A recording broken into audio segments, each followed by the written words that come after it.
kes tahaks otsa lahti teha? Jah, ma selle tõttu üritangi teha pehme sissejuhatus, et ei ole ülekuulamine. Et mul ei ole küsimus, mul pigem on üks kommentaar ja üks ettepanek. Et see kommentaar on selle kohta, et ma ei ole päris nõus kogu selle karmusega, millega on praegust situatsiooni hinnatud. See üks esimestest slaididest ütles, et see teadus- ja arendustegevus, innovatsioon tervishoiuteenuse osutajate poolt on juhuslik ja mahult marginaalne.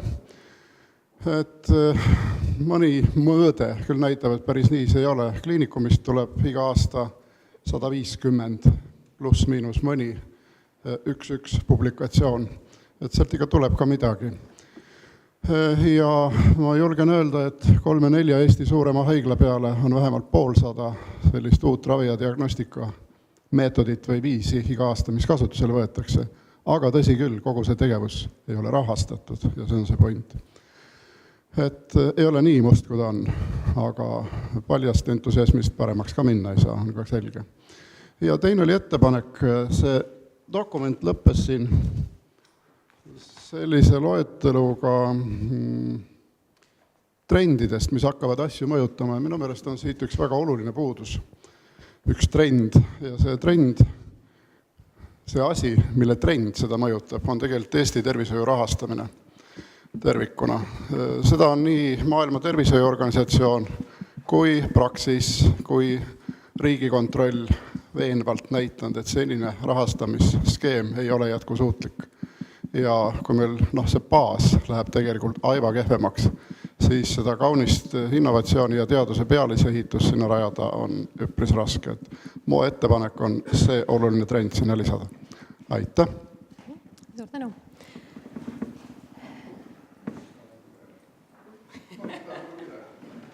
Nii, võtame järgmise.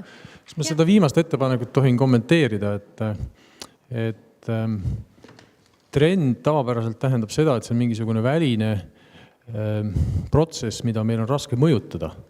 Et ma loodaks, et meil on seda protsessi võimalik mõjutada. Ja siis võib-olla see trendi ei ole paslik sinna kirja panna, sest sellisel juhul see tähendaks, et me võtaks omaks, et see väheneb ja meil ei ole sinna midagi parata. Nii, aitäh. Ma pean siis vist ilmselt nüüd selle mikrofoniga liikuma. Ma annan siis siia enne. Aitäh. Aitäh, ma lugesin eile seda strateegiat ja kõik, mis oli väga ilus, väga hästi kirja pandud, aga minu jaoks lõppes ära väga ootamatult. Et minu arust on seal 1/3 kajastamata, see on minu kommentaari ettepanek, tuleb ka ja ma natuke põhjendan ka. Loomulikult on kõige parem mitte haigeks jääda, ennetuse osa on sees väga hea. Edasi, õige diagnoosi tegemine, õige ravi määramine, väga hea, aga mis saab edasi? Ja siis ma mõtlesin, mis on siin nüüd see, mis mind kõige rohkem segab, siis ma sain aru, et see ei ole mitte terviseteaduse strateegia, vaid see on arstiteaduse strateegia. Ja selles samas on sissejuhatuses on seal öeldud, et me peame lähtuma meie tervises olevatest probleemidest. On väga hästi välja toodud, et me peame lahendama just neid küsimusi, kuhu läheb meil väga palju raha. Ehk siis, kui me mõtleme, siis 1/3 rahast läheb meil tegelikult krooniliste paljude probleemidega haigete ravile taas uuesti ja uuesti haiglasse sattumisele, sellele kõigele. Ja kui me vaatame just ajaperioodi 5 aastat, siis need kõik, mis on strateegias kirjas, on ääretult toredad asjad, väga huvitavad, vahvad asjad, aga tõenäoliselt me ei saavuta väga head kokkuhoidu rahas ka kindlasti mitte nii kiiresti. Kas nüüd kõik see tegevus, mis järgneb peale head diagnoosi õige ravi määramist, ei vaja tõenduspõhisust, võib-olla on selles küsimus, kui see on teie teadlik valik, et see jäetud välja ja nagu Aina Aaviksoo ütles, see on väga hea, kui on asju välja jäetud, siis ma väidaks, et see ei ole nii. Ma toon mõned näited elust enesest. Mõni aeg tagasi ühe hooldusasutuse juht kiitles, et neil on lahendatud uriininkontinentsiga haigete probleem ideaalselt, kõik on kateteriseeritud. Tõesti, see oli mõni aega tagasi. Mis see tähendab tervishoiule? Jah, õhk on puhas. Ütleme seal asutuses, see tähendab parimal juhul antibakteriaalset ravi, ehk saab sellega hakkama, halvemal juhul intensiivravi, surosepsisega käsitlust ja kõike sellele järgnevat. Järgmine näide, kukkunud haige tuleb haiglasse, ta pannakse võrevoodi taha, et ta ei kukuks. Ta läheb koju, ta kukub kindlasti nüüd, kui ta on olnud nädal või 2 voodis ja ta satub järgmisse haiglasse näiteks puusaluumurruga. Või 3. näide, siis ma näited lõpetan sellega. Eakas inimene satub kardioloogia osakonda ägeda koronaarsündroomiga, tal laiendatakse koronaararter, rohkem temaga ei tegeleta. Öeldakse, see on perearsti rida lahendada muud probleemid. Loomulikult satub ta järgmine kuu järgmisse osakonda. Nii et see, mis on seotud just nende haigetega, kes on meil tegelikult tervishoiusüsteemist, võtavad väga suure osa rahast. Vaat see osa selle strateegias ei kajastu.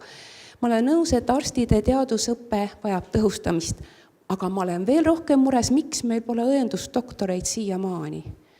Õendusteadus on väga tugev teadus. Meil on õendusmagistrante palju, meil on olemas magistrikraadiga õdesid palju, sotsiaaltöötajaid. Miks meil ei ole tervishoiu sotsiaaltöötajad osad tervisesüsteemist? Neid ei rahasta haigekassa. Ilma nendeta me ravime iga kuu seda inimest erinevas osakonnas ja kõik on rahul justkui, sest arved saavad makstud. Nii et minu ettepanek on see, ja ma ei näinud ka juhtgrupis ühtegi teist inimest peale arsti. Kas siin on ühtegi õde? Kas on mõnda teist tervisetöötajat? Nii et ma tahan väita, see ei ole tervisesüsteemi strateegia ja ettepanek on võtta see ühe eraldi punktina, mis võib meid väga kiiresti meie terviseressursse kokku aidata hoida, sest kui praegu meil on, valdavalt on need eakad inimesed, on meil umbes 19% elanikkonnas 65 ja vanemad, siis aastaks 2040 on neid umbes 25%. Ja see on see ressurss, kuhu me saaks kiirelt teha. Ma tean väga palju tõenduspõhiseid strateegiaid, mis aitavad käsitleda neid inimesi nii, et nad ei satuks taas haiglasse. Ma võtan siin vabaduse nüüd natukene veetada. Ma arvan, et see punkt, mis te tahtsite öelda, tegelikult tuli väga hästi välja ja on otseselt seotud ühe selle sama fookusvaldkonnaga, mis strateegias on teenuste lõimimine või integratsioon tervikahelaks, et paljud need probleemid on ju sellest lähtuvad ja seda strateegia adresseerib. Aga ma annan spetsialistidele sõna laua taga, et võib-olla vastata sellele. Aitäh, doktor Kai Saks. Ma tooks teie ettepanekutest välja minu jaoks kõige olulisema, mis puudutas tõesti õendusteaduse arendamist. Aga selles mõttes ma arvan, et kas saalis on arstid või kõik kutsed esindatud, kes täna Eesti tervishoius töötavad, et tänapäeval on see elementaarne, et arst üksinda ei tee enam mitte midagi. Et need on suured meeskonnad, kes on patsientide ümber ja selles mõttes kindlasti strateegia katab meeskonnapõhise töö jaoks vajaliku teadusarenduse innovatsiooni teema kindlasti ära. Aga teie mure tõesti, et mis praktilises elus toimub õendusteaduses, ma arvan, see on väga õige mõte ja kindlasti arutamisväärt. Aga täpselt tahtsin seda sama, mis Kiti juba kommenteeris ülejäänud teie ettepanekut, et pigem ütleks jah, et praegune strateegia sõnastus juba krooniliste haigete ei välista Eesti tervishoiusüsteemi arendusest ja innovatsioonist kroonilisi haigeid kõiki oma sotsiaalsete ja majanduslike probleemidega, mis väga mõjutavad ravitulemusi. Aitäh. Sa tahtsid ainult midagi? Ei tahtnud. Ei tahtnud. Et ma annan Marisele sõna. Maris on juba pikalt kätte tõstnud. Otseselt väga pikalt ei ole, aga Urmas Siigur andis mulle kohe mikrofoni üle, ütles, et sa nagu nii tahad rääkida. Maris Jesse Tervise Arengu Instituudist. Tiivi Noormet juba tegi oma selles saatesõnades viite, et Tervise Arengu Instituut luges strateegiaprojekti dokumendi üsna põhjalikult läbi. Ja ma Kiti alustas viidatega aastad tagasi avaüritusele, et ma ka lähen korraks sellesse päeva tagasi, mind oli siia ka palutud, ka sinna laua taha kommenteerima ning ma rääkisin mõistujuttu sellest, kuidas 2 arstiteaduskonna lõpetanud sõpra jalutavad jõe ääres, näevad jões uppumisohus inimest, hüppavad vette, toovad ta välja, varsti tuleb veel üks uppumisohus inimene, hüppavad vette, toovad jälle välja ja kui 3. uppumisohus inimene, appi karjuv inimene tuleb mööda vett, siis kirurgina töötav sõber hüppab vette, aga epidemioloogina töötav sõber hakkab ülesvoolu jooksma. Ja siis kirurg hüüab sõbrale, et kus sa lähed, kus sa jooksed, et inimene vaja päästa. Ja epidemioloog üle õla ütleb, et ma lähen vaatan, kes neid sealt vette lükkab. Et meie ootus oli see, et ettevalmistatav strateegia tõepoolest vaataks tervisesüsteemi laiemalt, mitte ainult ei vaataks innovatsiooni selles osas, kuidas paremini, efektiivsemalt inimesi veest välja saaks ja kiiremini veest välja saaks, vaid et neid inimesi sinna hätta ka vähem satuks. Ning selle tõttu on tõsiselt hea meel, et sõnaselgelt leheküljel 9 tervisesüsteemi definitsioonis ka niimoodi on öeldud, et tervisesüsteemi käsitletakse laialt. Aga samas, kui me vaatame nüüd tegevussuundi ja fookusvaldkondi, siis nagu need fookused lähevad ikka tervishoiu keskseks, ka need näited, need ilusad fotod, mis ettekandes olid, et kuidagi intuitiivselt meil lähevad mõtted ikka nende sellele rohkem nagu valges kitlis toimetavate inimeste tegevusele, pluss sinna juurde siis see, et kui on innovatsioon, siis me mõtleme ka kohe IT.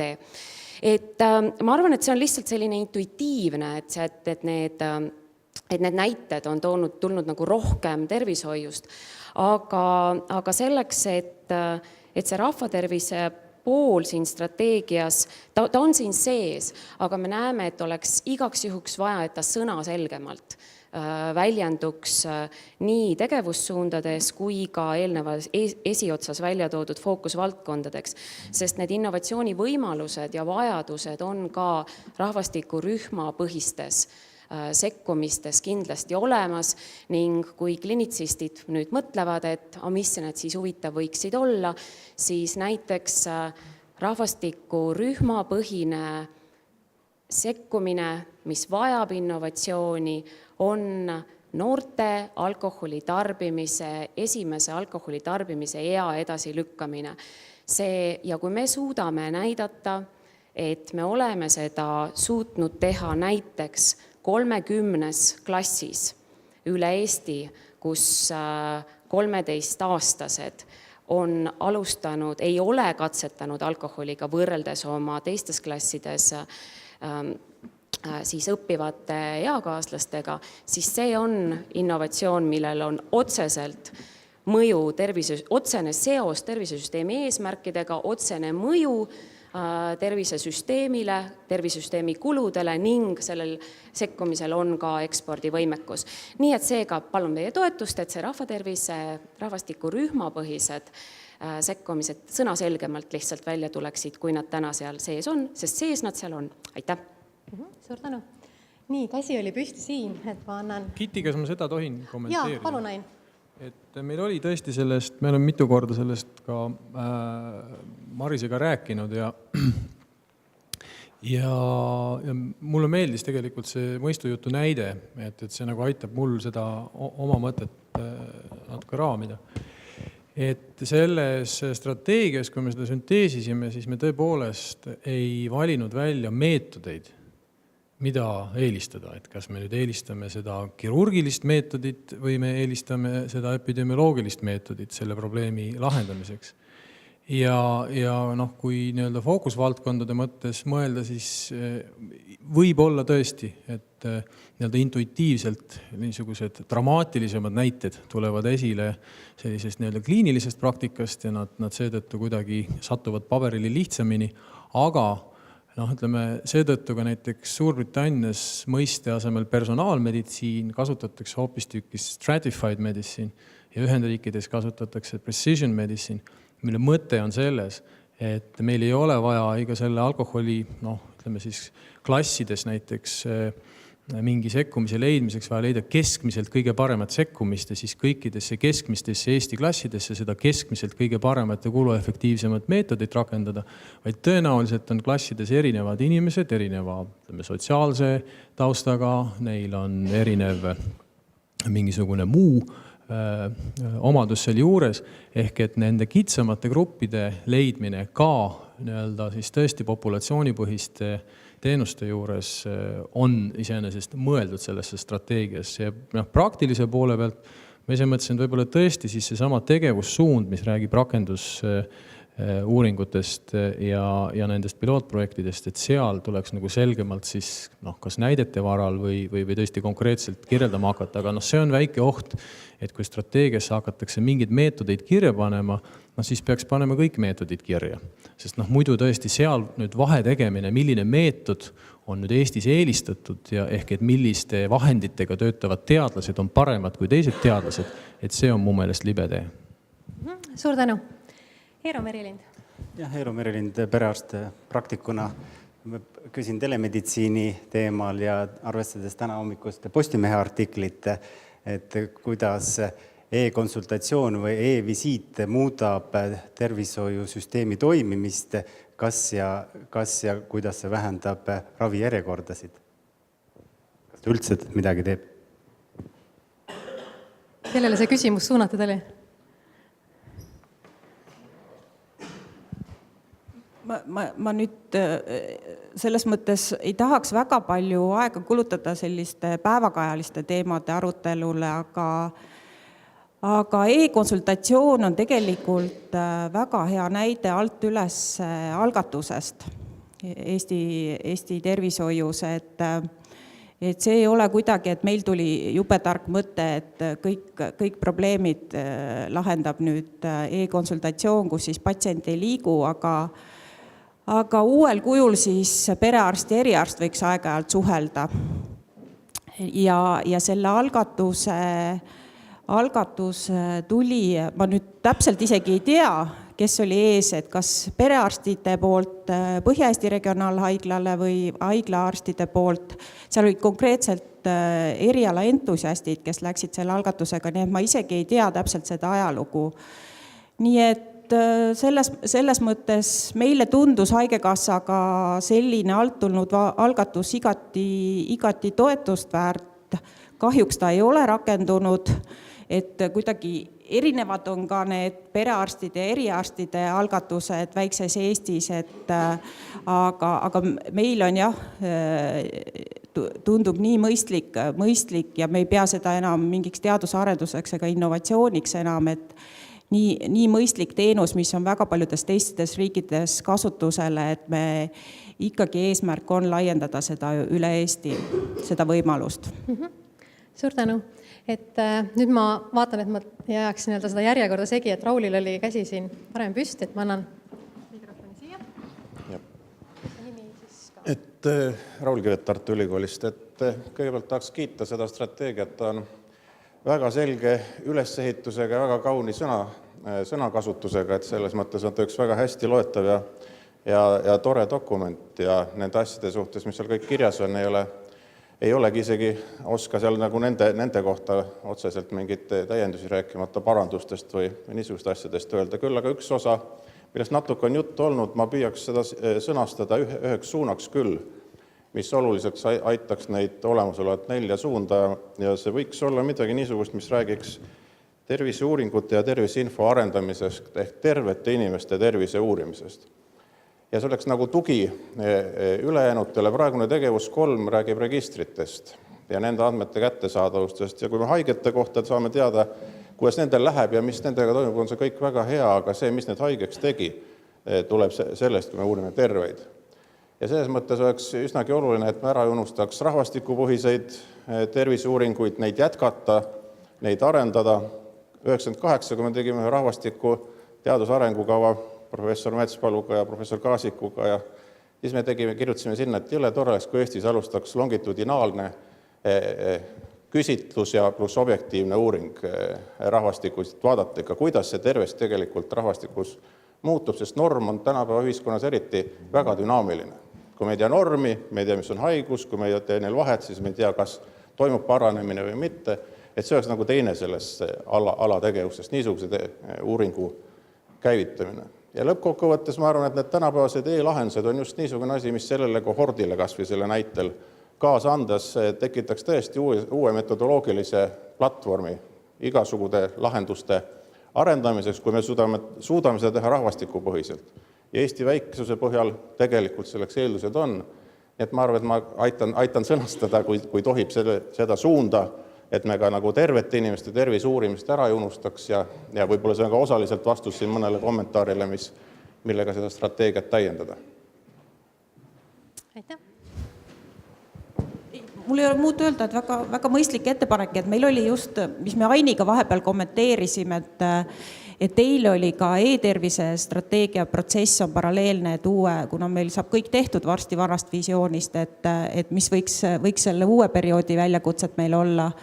Et siis oli ka töörühmades oli põhiline ettepanek, et ärge minge kohe selle ravi keskseks, et vaatame asju ikkagi enne kui inimesed haigeks jäävad ja ravisüsteemi satuvad.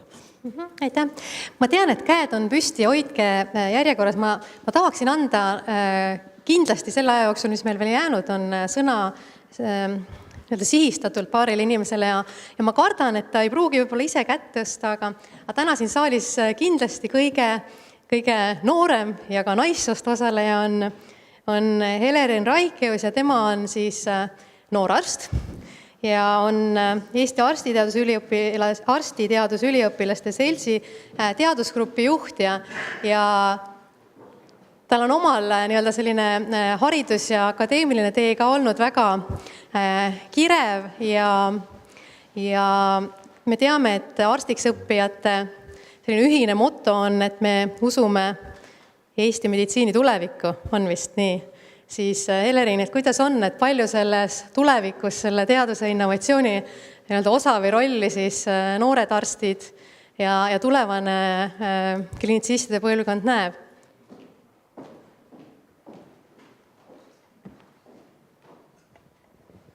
Tere ka minu poolt. Minu tee arstiteaduskonda on olnud natukene pikem võib-olla kui teistel inimestel, et ma lõpetasin enne matemaatika ja siis ma elasin Taanis ja Lätis ja käisin natukene maailmas ringi. Ma olen näinud erinevaid inimesi. Teaduse töögrupis me siis tegeleme erinevate ürituste organiseerimisega, erinevate konkursside organiseerimisega ja välisvahetusega. Ja igal kursusel on inimesi, kes tahavad tegeleda teadusega. Arstiteaduskonda tahavad kandideerida inimesed, kes on keskkoolide parimad lõpetajad, olümpiaadide võitjad, õpilaste teadusliku ühingu kasvandikud. Aga selle aja jooksul, kui need inimesed on arstiteaduskonnas, süsteem oskab neist oskuslikult selle teaduspisiku välja ravida. See on väike probleem, neist tulevad võib-olla väga head klinitsistid ja tipparstid. Aga paljud tõenäoliselt tuleviku tipparstid valivad ka tee geenitehnoloogiasse, mis iseenesest ühiskonna jaoks on täiesti hea variant, sest häid teadlaseid on vaja. Aga paljud vaatavad ka välismaa poole, näiteks Soome, kus on arstiõppega paralleelselt võimalik läbida formaalselt doktoriõppe ja siis kiirendatult see ka lõpetada 1 aasta jooksul peale arstiõppe lõppu. Või näiteks Taani poole, kus on bakalaureusõppe ja kliiniline magistriõppe eraldi ning õppimine on oluliselt lihtsam selles mõttes. Ma näen seda, et teadusest on arstidele kasu. Ja kui arst tegeleb teadusega, siis ta värskendab pidevalt oma teadmisi ning tema teadmised ei stagneeru. Ja paljud on arvanud, et kui inimesed tegelevad rohkem teadusega ja sellel inimesel, kes seal kliinikus on mingisugune kindel aeg, mis ta sinna panustab, mitte ei panusta kliinikusse, et siis võib-olla jääb neid kliinikutunde nagu vähemaks. Aga tegelikult ma arvan, et üks tark arst on ühiskonnale oluliselt kasulikum ja kasutegur on suurem, kui on 3 lolli arsti. Aga see läks ka minu poolt kõik. Suur tänu sulle. Meil on ka saalis meestearst ja arstiteadlane Margus Punapea ja sina töötad Tartu Ülikooli kliinikumis ja kliinikumi juht ütles, et süsteem on tegelikult väga tõhus, et raha õieti sisse ei panda, aga sadu teaduspublikatsioone tuleb välja. Et ma tean, et kui strateegiaprotsess algas, sa oled protsessis olnud tegelikult selline teadmatus mõttes kõrvaltjälge ja vaataja, aga mitte passiivne, aga aktiivne. Ehk et kui protsess tuure üles hakkas võtma, siis sa Postimehes kirjutasid ühe arvamusartikli, mis teatud mõttes minu jaoks mõjus kainestavana ja ilmselt ka need tegevussuunad on, ütleme, paljuski sellest kainestavast pilgust inspireeritud, et me ei ole sinuga üldse suhelnud ega vahepeal nii-öelda rääkinud, kuigi ma nii-öelda proovisin ka vahepeal sind kätte saada, aga nüüd, kui sa siin oled, on sul hea võimalus tegelikult nüüd siis distantsil olijana öelda, et mis sa kogu sellest teemade ringist nüüd arvad? Nii, Margus Punab siis.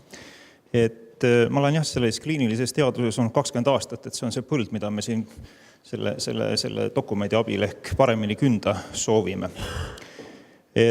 Tegelikult kiitus tegijatele, et need esimesed dokumendid, minu artikkel lähtus nendest esimestest mõtetest, mis siin nagu ringi käisid ja selle dokumendi alges, siis ma olin natukene hirmunud. Aga lõpptulemust ma tõesti kiidan, et targad inimesed on kokku pannud väga hea dokumendi. Et siin võib-olla tõesti mõningad poliitiliselt korrektsed küsimused on, mida võib-olla võiks kritiseerida, aga ülejäänud olen ma 100% nõus. Aga mida ma tahtsin tegelikult ka, ma nii laias laastus ei ütle, aga mida tahtsin siia lisada, et sellele dokumendile, et siin on räägitud arstiõppest, teadusõppest. Et sellega ma olen täiesti 100% nõus ja see on äärmiselt vajalik. Et tegelen sellega ise, tegelen sellega töö juures ja tegelen ka kodus sellega. Et tegelikult on teadust võimalik üliõpilaspõlves täiesti teha, eks ole, et väga edukalt teha isegi. Aga suurem probleem, et kui me õpetame neid arsti üliõpilasi teadust tegema, siis see tulemus tuleb meile, ta jõuab meile 10-15 aasta pärast, eks ole, tegelikult süsteemi. Et ma arvan, et üks, mida me peaksime strateegiasse võib-olla sisse kirjutama, on veel, kuidas neid praegu veel särasilmseid arste, enamasti nooremaid arste õpetada teadust tegema. Et ma juhendan üsna mitmeid doktorante ja põhiline, eks ole, mida peab, eks ole, õpetama, on see, et mismoodi valitakse, mismoodi teadust tehakse. Ja kuna see õpe on siiamaale ülikoolis praktiliselt puudu olnud, ma ei saa aru, miks see puudu on olnud. See kriitilise lugemise õpetamine on puudu, teadusartiklite kriitilise õpetamise või lugemise õpetus on puudu. Siis tegelikult oleks vaja meil arstidele teadusõppe täiendusi. Selle võib-olla võiks sisse tuua ja see tooks kiiresti, ilmselt kiiremini tulu, kui puhtalt alustada ainult üliõpilastest. Aitäh!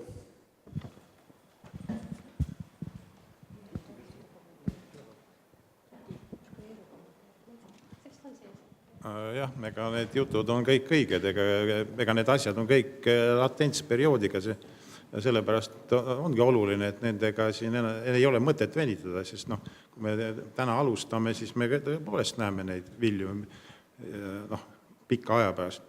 Aga teine pool on ikkagi see, et mida me näeme, et miks oleks näiteks ikkagi sellises teadusesse fondi vaja luua, et need arstid saaksid endale osta aega, et nad saaksid teadust teha. Aga seda võimalust ei ole.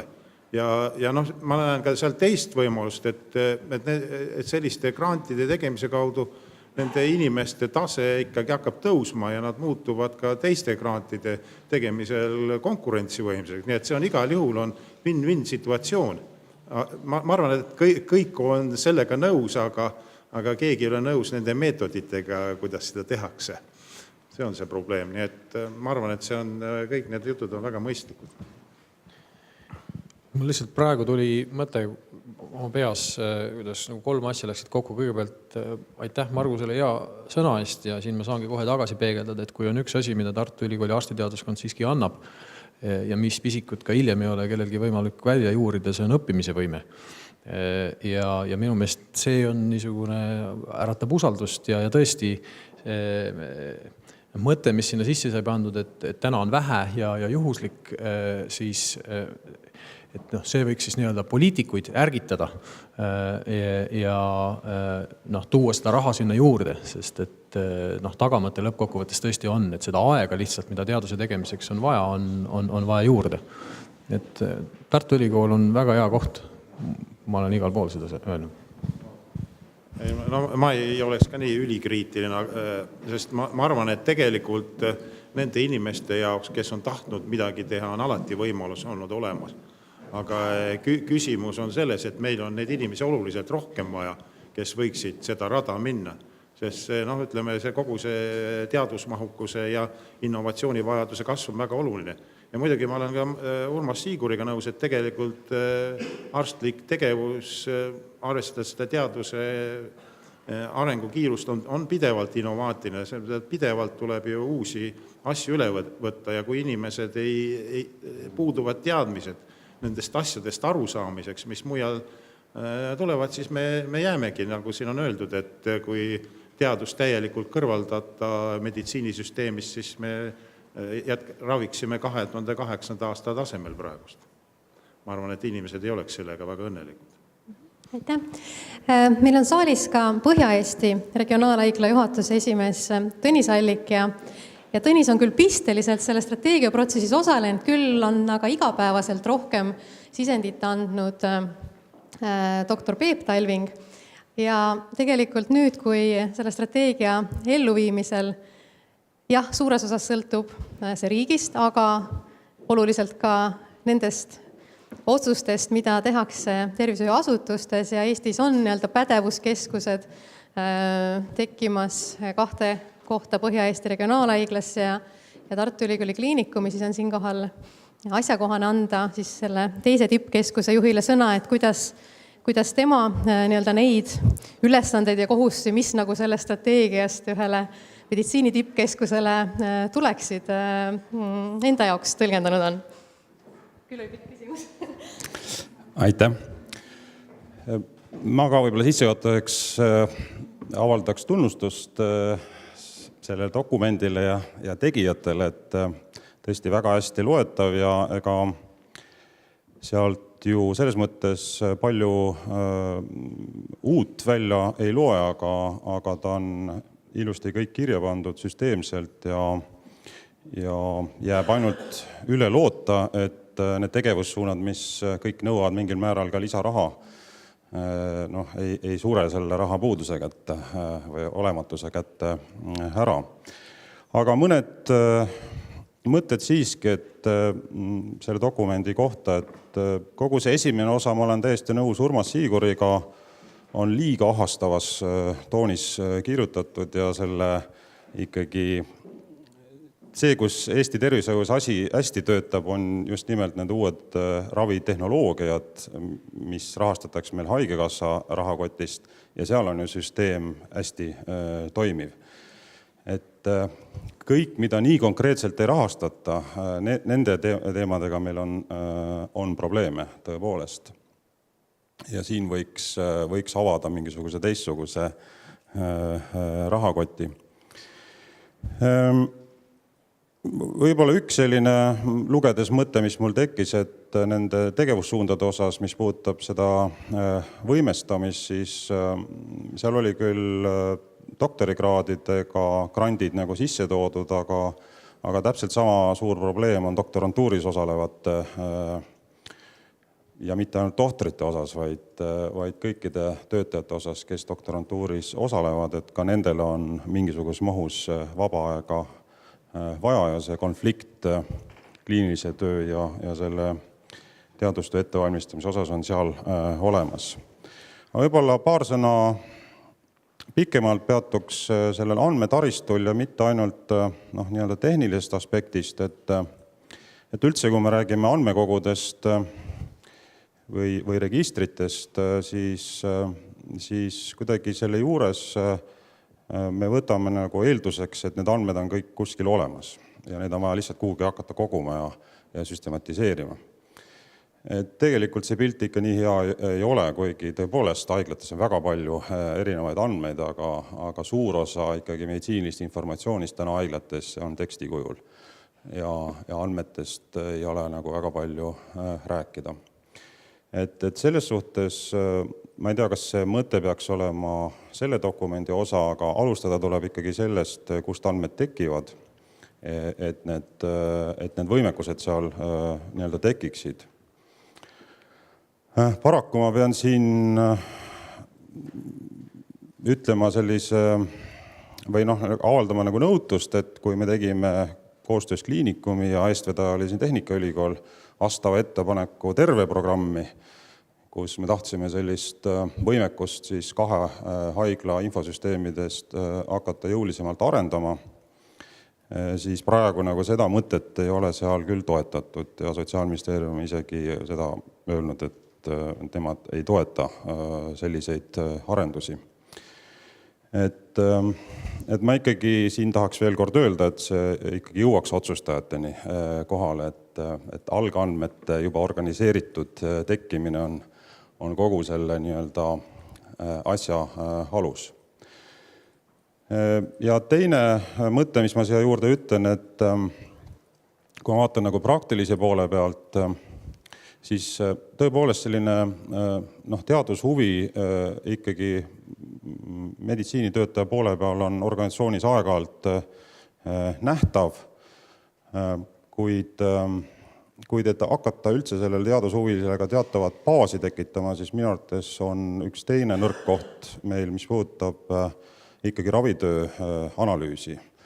Et meil on küll haiglates rutiinid, kus me seda justkui analüüsime, aga see on valdavalt ikkagi selline mahuline kvantitatiivne analüüs ja sellist korralikku nii-öelda ravikvaliteedi ja ravitulemuste hindamist ühelt poolt ka selle tõttu, et lihtsalt ei ole piisavalt organiseeritud andmeid. Tegelikult haiglates ei ole. Ja niikaua, kui nagu see pool ei arene, niikaua ma arvan, et me ei saa ka väga heast nagu teadusbaasist haiglates rääkida, see jääb ikkagi ühe või teise sellise eriala nagu temaatikaks, mitte selliseks süsteemseks teemaks. Nii et see, jällegi ma ei ütle seda, et siin on väga palju nagu raha vaja, aga see on pigem selline nagu informatsiooni ja võimaluste organiseerimine ja üks defitsiidi koht siin selgelt on, et jälle, kui me tahame kõik nii-öelda arstide kraesse panna, siis me lihtsalt koormatuse tõttu kohtame vastuseisu. Kindlasti me ajame seal ka analüütikuid, see on üks teine nõrk koht Eestis, kui meil veel siin on biomeditsiini analüütikuid olema, siis kliinilise meditsiini analüütikuid Eestis praktiliselt ei ole, ei valmistata ette ja sellist nagu toetavat meeskonda on keeruline nii-öelda arstidele organiseerida. Need on need mõtted, aga ma siiski vaatan väga optimistlikult tulevikku. Mainitud Peep Talving on meie majas ka selle juhi rollis, kes siis peab teadus-arendustegevust vedama ja on tegemist võimeka inimesega, suudab nii ühte, teist kui kolmandat ja ikka tahame talle ka väikese office'i ja back-up'i organiseerida. Aga ma loodan väga, et kui tuleb ministeeriumisse grantide süsteem, siis tegemist on loodetavasti vaata, et sama eduka süsteemiga kui oli emapalk, et kui tuleb, siis hakkab ka lapsukesi tulema.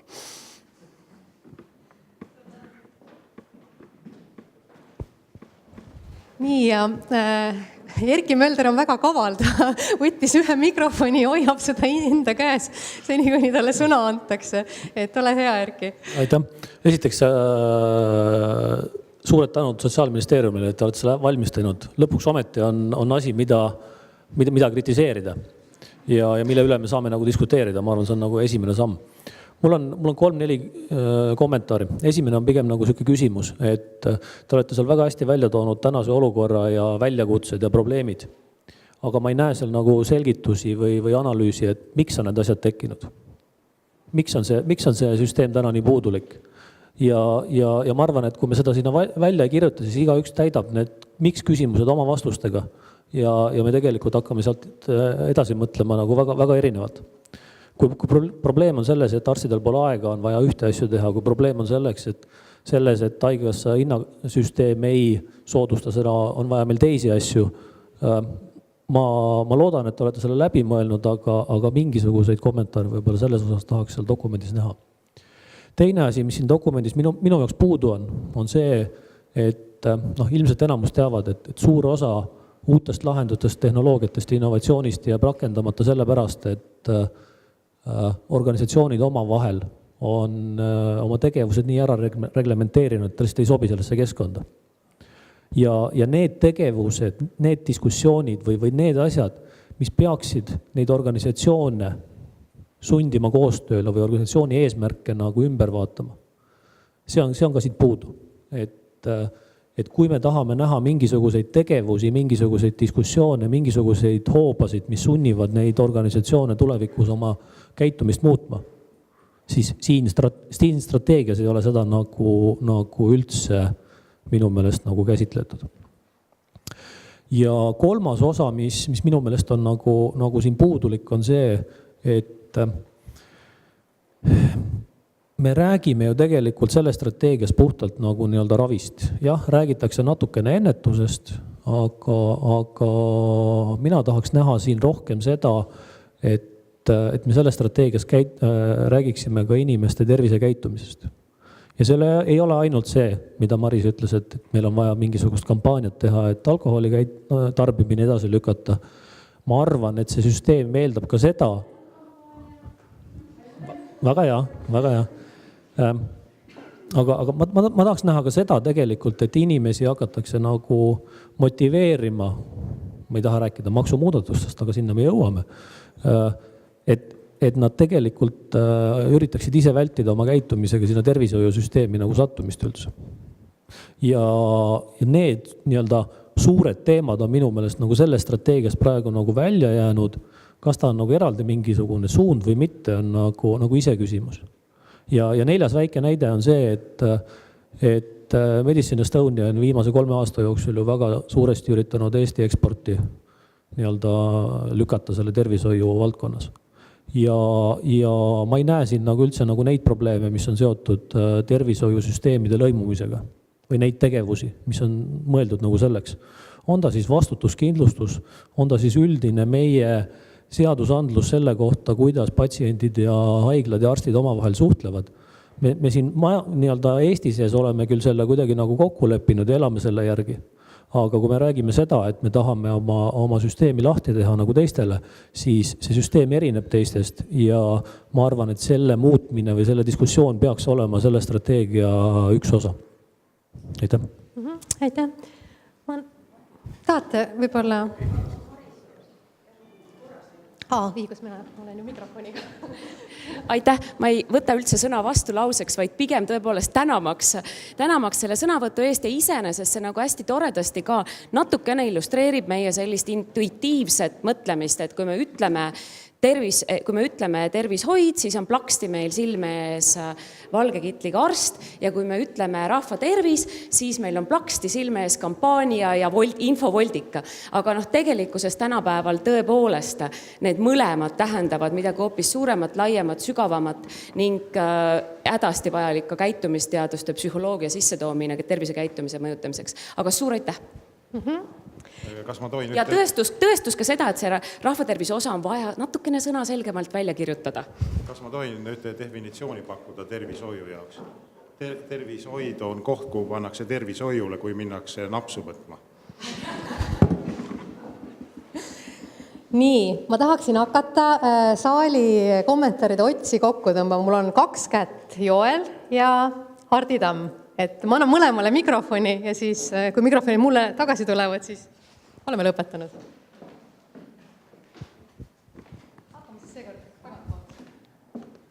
Aitäh. Samuti tahaks väga kiita seda dokumenti, üllatavalt hästi loetav ja selgesti struktureeritud ja selge plaan. Arstiteaduskonna dekaanil ma tõenäoliselt pean otsima seletust, kuidas teaduspisik välja juuritakse. Ma ei ole küll infektsioonikontrolli teenistusest, aga ma püüan seda natukene tuua ühe aspekti siia juurde. Arstiõpe on selgelt reglementeeritud Euroopa direktiividega, selgete väljunditega, selgete eesmärkidega, mida üliõpilane selle õppe läbides peab saama. Selle õppe üks väljundites on, ta peab mõistma ka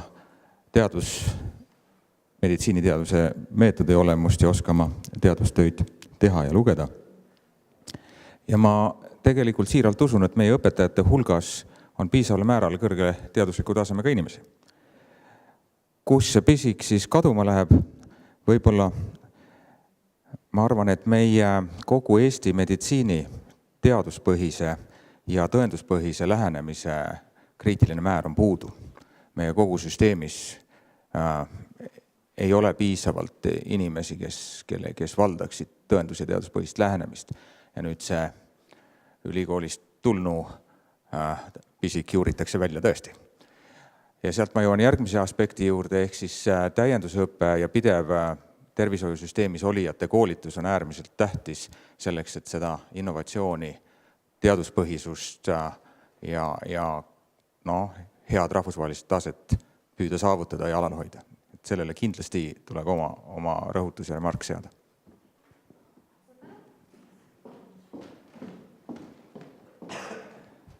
Hardi Tamm, Tervisetehnoloogiate Arenduskeskus. Kindlasti komplimendid on asjakohased, pole üldse kahtlust. Dokument on hea ja kuna siin eelkõnejad paar asja, mis ma tahtsin nimetada, tegelikult rääkisid ära, siis ma võtan ainult 2 remargi kaudu. Ma vastaks Ivi Normeti küsimusele, et kas peaks see rahvatervise aspekt olema eraldi suunana. Ma arvan, et ta peaks ja ma pigem nimetaks seda nagu laiemana, et paneks kogu selle ennetuse sinna juurde. Ehk vanemad olijad ilmselt mäletavad sellist programmi, nagu oli valmis tööks ja kommunismi kaitseks, mille taasalgatamise eest naaberriigi president sai nagu natukene nagu ühtepidi kriitikat, samal ajal toetust. Ma arvan, see tervisliku olemise ja aktiivse teema promo on igal juhul aktuaalne. See on üks külg. Et ei oleks programmi, vaid on selge ühine hoiak. Ja teine mõte seondub puhtalt sõnumi kohale viimisega. Kui me räägime ennetustegevusest, siis üks teema, mis meil on siin viitena teadusele olemas, et meil on tugev psühholoogide ja psühhiaatrite teaduspotentsiaal, aga see osa minu meelest on dokumendist puudu, et kui me räägime sõnumi kohale viimisest, siis me ei räägi mitte IT-st, vaid me räägime, kuidas seda öelda, kellele öelda, milliseid kanaleid kasutada. Võib-olla peab ka siin uuel ajastul kasutama ka teistsuguseid kanaleid mingisuguste sõnumite seadmiseks. Ja siin võib-olla ei ole arst päris õige isik, vaid seal peab ütlema metoodik, kuidas moodi mingit asja peab sättima. Aitäh! Kas lauast keegi soovib tagasi peegeldada?